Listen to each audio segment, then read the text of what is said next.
মানে ইয়াৰ পৰা যোৱা মানুহখিনিক বোলে মাৰিলে তাত মাৰ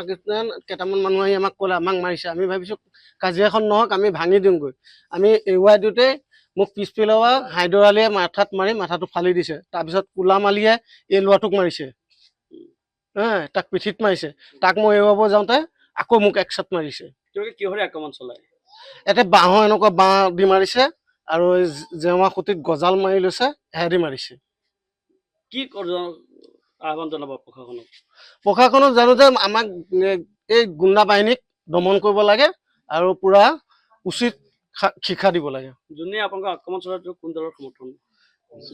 কংগ্ৰেছৰ সমৰ্থনকে আপোনালোকক মাৰিলে হয়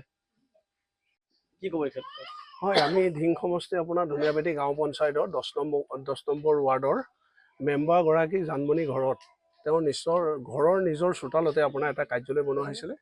ইয়াতে এখনি নিৰ্বাচনী প্ৰচাৰ আয়োজন কৰা হৈছিলে ইয়াত আপোনাৰ তেওঁ ভোটাৰক লৈ নিৰ্বাচনী প্ৰচাৰ মানে আলোচনা কৰি থকা অৱস্থাতে আমাৰ বিজেপি দলৰ কাউন্সিলৰ কেণ্ডিডেটগৰাকী আহিছিলে আৰু তেখেত অহাৰ পিছত মই তেখেতক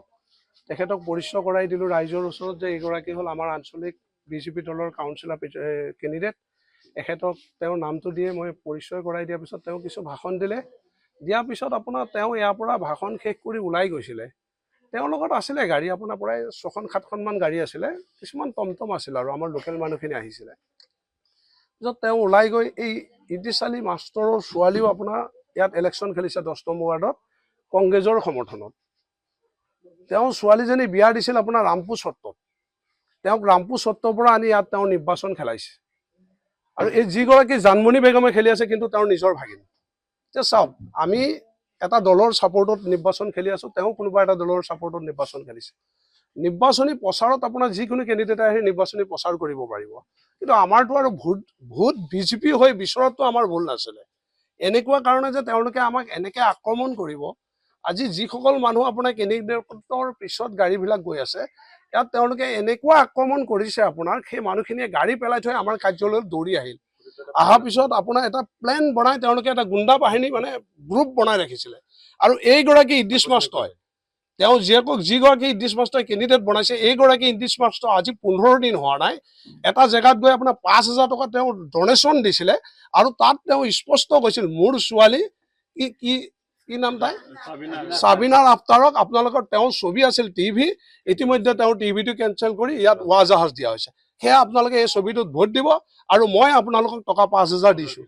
এনেকৈ তেওঁ এটা ভিজুৱেল আছে আমাৰ ওচৰত এই ভিজুৱেলটো লৈ আমি বৰদোৱা থানাত এটা গোচৰ কৰিছিলোঁ এই গোচৰ কৰাৰ কাৰণে তেওঁ যোৱাকালি আমাক এনেকুৱা আক্ৰমণ কৰিছে আমাৰ বিজেপি কেণ্ডিডেটজন যোৱাৰ পিছত বিভিন্ন মাৰপিট কৰিছে আমাৰ মানুহৰ মাথা ফালিছে এটা ল'ৰা আপোনাৰ চাওক বিপলংগ এই ল'ৰাটো চাওক বিপলংগ ল'ৰা মাৰে তাৰ বিপলংগ ল'ৰা আপোনাৰ এনেকুৱাকৈ মাৰিছে সেই ল'ৰাটোৱে চাওক আজি আমি বিচাৰিছোঁ যে বিজেপিক দিয়ক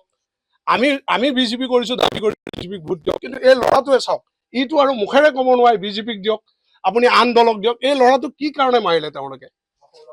এটা সৰু ল'ৰাক মাৰিছে তেওঁ হেৰি কৰাত খুব বেছিকৈ মাৰিছে সেয়া আমি মাননীয় অসমৰ মুখ্যমন্ত্ৰী লগত গৃহ বিভাগক আমি পুলিচক অনুৰোধ কৰোঁ যে যিসকলে আমাক এনেকুৱা গুণ্ডা বাহিনী লগাই মাৰপিট কৰিছে এওঁলোকে আজিও মুকলি আকাশৰ তলত আপোনাৰ পেণ্টৰ তলত এখন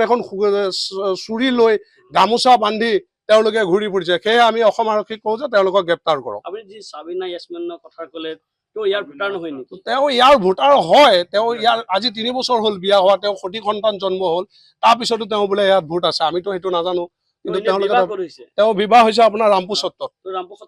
হয় ৰামপুৰ সত্ৰত তেওঁ কমপ্লিট ৰামপুৰ সত্ৰত থাকে তেওঁ এটা সন্তান জন্ম হৈছে আপুনি এইটো বুজা গৈছে ইয়াৰ বাসিন্দাই নহয় ইয়াৰ বাসিন্দা নহয় যিহেতু তেওঁ বিয়া হৈছে তাত তেওঁ এজনী ছোৱালী আপোনাৰ বাপেকে জন্ম দিয়াৰ পিছত মাক দেউতাকৰ ঘৰৰ পৰা যেতিয়া তাই বিয়া হৈ যায় তাই হাজবেণ্ডৰ ঘৰখন তাইৰ ঘৰ আমি সেইটোৱে জানো সেইকাৰণে আমি দাবী কৰিছোঁ এইটোক এটা উচিত ন্যায় তদন্ত লাগে আমাক যিকোনো খবৰৰ বাবে যোগাযোগ কৰক 7099017330 লগতে 7099017110 নম্বৰত